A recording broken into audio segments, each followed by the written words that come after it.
2 taong gulang na batang babae hinihinalang nalunod matapos maglaro sa sapa na pinaglalabahan ng kanyang ina. Nakaalerto CJ Torida.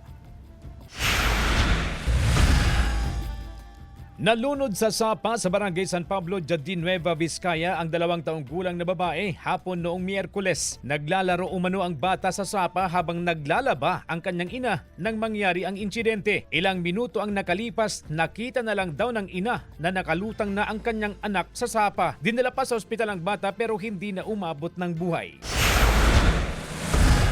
Sa isinagawang Enhanced Search of Canals and Underground Against Box Attack o ESCUBA, iba't ibang gamit ang natuklasan ng otoridad sa loob ng kanal sa bahagi ng Barangay Poblacion South, Solano, Nueva Vizcaya. Narecover ang isang hydraulic jack, long nose, pliers, steel saw na may extra blade, crowbar, metal tube, 6 na wood lugs at 3 sako na walang laman. Hinala ng pulisya, posibleng inilagay sa loob ng kanal ang mga gamit para sa iligal na aktibidad.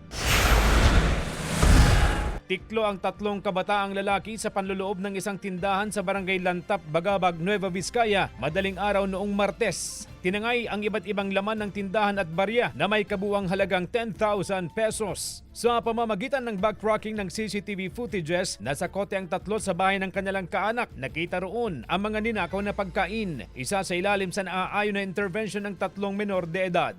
CJ Torida, One North, Central Luzon.